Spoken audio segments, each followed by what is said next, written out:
Good morning students. I am Anil sir from Sunbeam Classes. आज का जो हमारा टॉपिक है, जैसे आपको पिछली वीडियो में प्रेजेंट का पूरा कॉन्सेप्ट दे दिया गया है। अब जो हम बात करते हैं पास्ट इंडेफिनिट टेंस की, तो इसके बारे में चलते हैं, आपको बताते हैं कि इसमें क्या प्रयोग करना है, कैसे रूल लगाना है, पहचान क्या है। ठीक है, तो इसको देखिए। इसमें पास्ट इंडेफिनिट का मतलब होता है, आप जानते हो, जैसे यहाँ बताया गया है पास्ट टेंस, कि ये हमने प्रेजेंट आपको बता दिया है। पास्ट इसके सेंस में आएगा आपको था, पीछे क्या आएगा, था आएगा। ये जो प्रेजेंट में आता है, प्रेजेंट में जो आता है इसमें है आता है और इसमें था आता है। अगर फ्यूचर में लेंगे तो इसमें गा गी गे आता है। जैसे इसमें आता है जाता है, इसमें जाता था, इसमें जाएगा। तो अभी हमें क्या पढ़ना है, अभी हमें पढ़ना है जाता था। कोई भी सेंटेंस दिया हुआ है तो इसके पीछे हमें क्या मिलेंगे, या मिलेंगे। ती थी, ता था मिलेगा। ठीक है, ते थे मिलेंगे, आ मिलेगा। तो ये सारी चीज़ें हैं, कैसे पहचानेंगे, कैसे लिख रहे हैं, ये आप देखिए। तो मान लीजिए हम आपको पहला सेंटेंस देते हैं, पहला टेंस आपको दिया जा रहा है। कैसे करते हैं, एक सेंटेंस लिखा है कि उसने मुझे कलम दिया, उसने मुझे कलम दिया। आप ये देखिए कि पीछे क्या आया, ये आया। तो ये पहचान क्या है इसकी, आपको बताया गया। ये जैसे मान लीजिए किसी में दिया आ गया, किसी में दिए आ गए। ठीक है, तो हम इसको कैसे बनाते हैं, आपको एक चीज़ स्पेशली ये ध्यान रखना है कि आपको इस टेंस में मेन वर्ब की कौन सी फॉर्म लगानी है, सेकेंड फॉर्म। ये मत सोचिएगा कि अगर जैसे अध्यापक बताता है हमें कि पीछे था आएगा, तो ये मत सोचिएगा कि इसमें अगर था नहीं आया तो ये हमारा पास्ट नहीं है। ऐसी कोई बात नहीं होती है, पहचान दिया गया है। आपको इसमें ये जानना है कि जितना भी काम हमारा होगा पास्ट में रहेगा, सारी चीज़ें जो है पास्ट में रहेंगी। आप चाहे कहिए उसने मुझे कल, या उसने मुझे कलम दिया था, या चाहे कहिए उसने मुझे कलम दिया, एक ही बात होती है, सेंटेंस एक ही बनेगा। तो कैसे बनेगा, देखिए सबसे पहले क्या लिखेंगे, सब्जेक्ट। तो उसने का मतलब ही।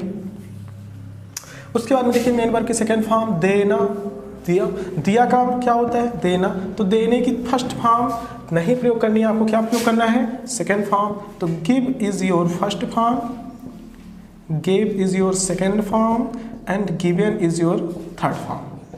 ठीक है, तो we need second form, we use of second form, gave. ठीक है, तो ही गेव, उसने दिया, क्या दिया, कलम। He gave.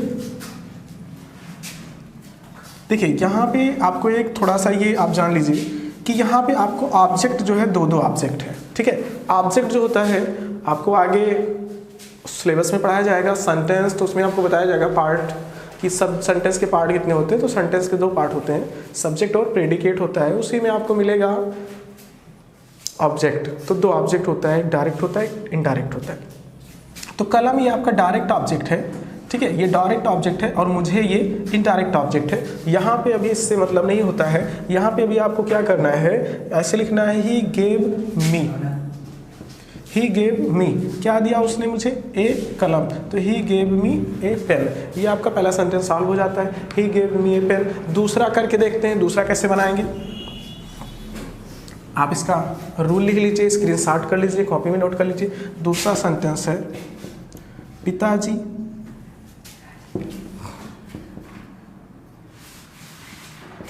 ताजमहल, पिताजी ने ताजमहल देखा, पिताजी ने ताजमहल देखा। तो पिताजी ने ताजमहल देखा, तो पिताजी की इंग्लिश क्या होती है, आप देखिए पिताजी की इंग्लिश होती है फादर। क्या होती है, फादर होती है। तो क्या लिखेंगे, द फादर। क्या लिखेंगे, द फादर। देखना का देखिए, देखना का फर्स्ट फॉर्म होता है सी। फर्स्ट फॉर्म क्या होता है, सी। सेकेंड फॉर्म होता है सा एंड थर्ड फॉर्म होता है सीन। थर्ड फॉर्म क्या होता है, सीन। सीन थर्ड फॉर्म है। ठीक है, अब इसी तरीके से हम प्रयोग करते हैं यहाँ पे द फादर। उसके बाद में मेन वर्ब की फर्स्ट नहीं सेकेंड फॉर्म प्रयोग करनी है। तो फादर सा, ताजमहल की बात करते हैं तो सा द ताजमहल लिख दीजिए, ताज भी लिख सकते हैं, ताजमहल। कोई भी सेंटेंस आएगा आपको यही प्रयोग करना है। तो आप दोनों सेंटेंस नोट कर लीजिए, हम आपको एक सेंटेंस और बताते हैं। तीसरा सेंटेंस हमारा क्या है कि जंगल में मोर नाचता था, जंगल में मोर नाचता था। ये सेंटेंस है, देखिए पहले देख करके, अगर बड़े सेंटेंस हैं तो आप देख करके परेशान मत होइए कि सॉल्व नहीं होगा, आप पहले सॉल्व करने का प्रयास करिए। आप जानते हैं सबसे पहले आपको क्या लिखना पड़ता है, सबसे पहले हमें सब्जेक्ट लिखना है। क्या लिखना है? सब्जेक्ट लिखना है। तो सब्जेक्ट क्या है? मोर। तो मोर तो आप लोगों ने देखा है कि नहीं देखा है? देखा है, चलिए फिर। तो द पिकॉक, ठीक है। डांस की बात करते हैं, मोर क्या करता है? नाचता है। तो नाचने की इंग्लिश होती है डांस होती है, और आपको प्रयोग करना है danced, it is the second form of dance, ठीक है। तो पिकॉक डांस। उसके बाद में क्या हो गया? कहाँ नाचता है? जंगल में। तो इन द फॉरेस्ट या जंगल, इन द फॉरेस्ट या जंगल। सॉल्व हो गया आपको। चलिए एक सेंटेंस हम और आपको बताते हैं। चौथा सेंटेंस हमारा है, राधा लाल किला देखने के लिए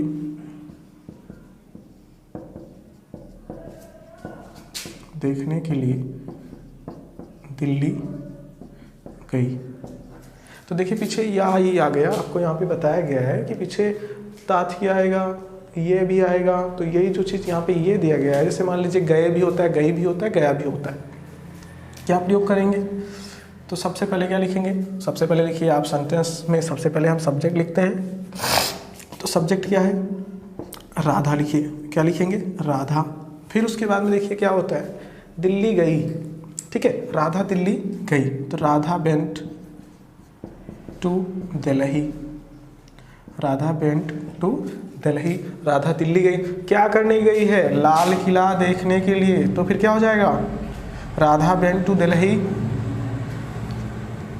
टू सी। अब यहाँ पे आपकी फर्स्ट फॉर्म ही लगेगी, यहाँ पे मेन चीज़, यहाँ पे आपकी सेकंड फॉर्म लगेगी, ठीक है। तो यहाँ पे फर्स्ट फॉर्म ही लगेगी, Radha went to Delhi to see the, क्या देखने गई है?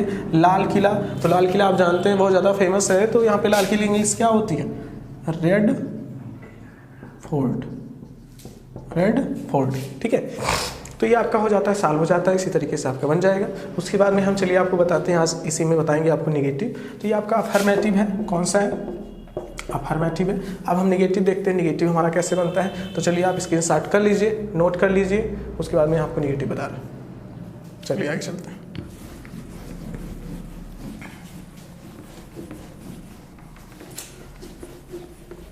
तो अब बात करते हैं निगेटिव की, ठीक है। निगेटिव हमें पढ़ना है। तो निगेटिव में आप जानते हो क्या होता है? नकारात्मक। क्या होता है? नकारात्मक। अब नकारात्मक का मतलब क्या होता है कि जिस सेंटेंस में ना का प्रयोग किया हो, जिस सेंटेंस में किसका प्रयोग किया हो?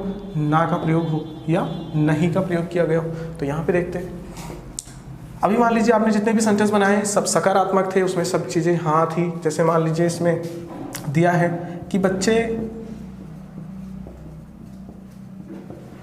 कक्षा में शोर नहीं करते हैं, या सॉरी करते थे, बच्चे कक्षा में शोर नहीं करते थे, या मान लीजिए मचाते थे, एक ही हुआ, दोनों सेंस आएगा तो एक ही करेंगे। और तो फिर कैसे करेंगे आपको रूल हम बता देते हैं। तो रूल क्या है? सब्जेक्ट हो गया प्लस क्या लगेगा इसमें? डिड नॉट लगेगा। क्या लगेगा? Did not. तभी आपको बताया गया था कि एक चीज़ जानिए, जो हमारा जो पास्ट टेंस होता है, इसमें जो मेन वर्ब हो, जो आपकी जो हेल्पिंग वर्ब निकल के आती है वो क्या है? डिड। क्या है? डिड। प्रेजेंट में डू आता है, डू डज आता है, पास्ट में डिड आता है, फ्यूचर में आएगा बिल।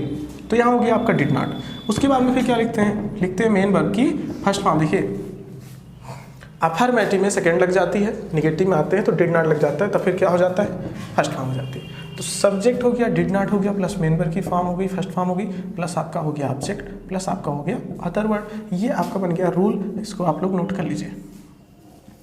ये हो गया आपका रूल। किसका है ये? निगेटिव का है। किसका है? निगेटिव का। चलिए फिर इसको करते हैं। कैसे करेंगे?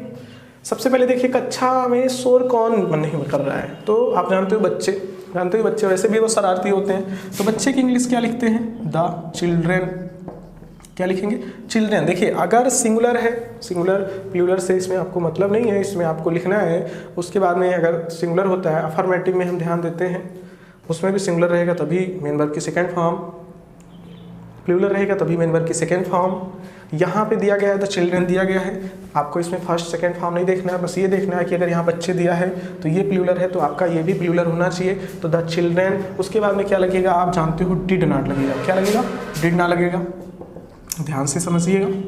तो द चिल्ड्रन डिड नॉट। उसके बाद में देखिए बच्चे क्या नहीं कर रहे हैं, कक्षा में शोर नहीं मचाते हैं, तो द चिल्ड्रन डिड नॉट। और उसके बाद में फिर क्या होता है, मचाना का होता है करना, मेक मिस बनाना भी होता है, मेक मिस करना भी होता है। तो children did not make a noise. कहाँ नहीं करते हैं? क्लास में। तो the children did not make a noise in the class. ठीक है, ये आपका हो गया सॉल्व हो गया। नोट कर लीजिए, देख लीजिए, उतार लीजिए। फिर एक सेंटेंस हम आपको बताते हैं।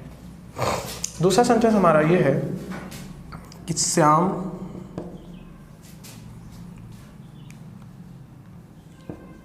विद्यालय में अंग्रेजी की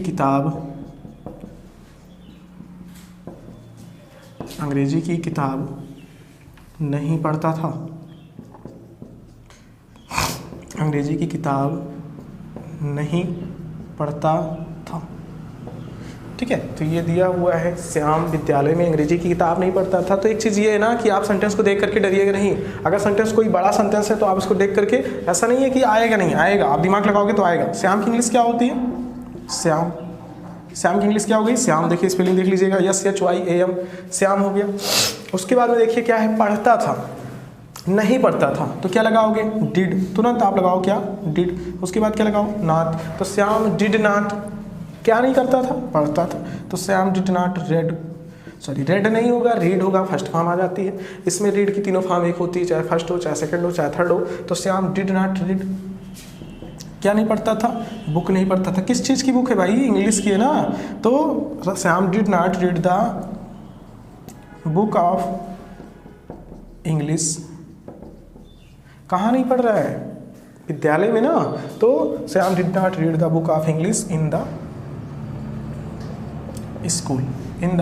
स्कूल। ये आपका साल हो जाता है। आज हमारा जो है इतने पे ही हम आपको बताते हैं। आज हमारा यहाँ पे कॉन्सेप्ट कंप्लीट होता है। कल हम आपको अगले वीडियो में आपको हम बताएंगे, ये हमारा नेगेटिव हो गया। अभी हमें बताना है इंट्रोगेटिव बताना है। उसके बाद में आपको बताना है इंट्रोगेटिव नेगेटिव बताना है। तो कल जो है हम आपको इसमें आपको बताएंगे अगले वीडियो में कि इंट्रोगेटिव नेगेटिव कैसे करते हैं। आपको ये जो दिया गया है रूल, इस पे ध्यान दीजिएगा।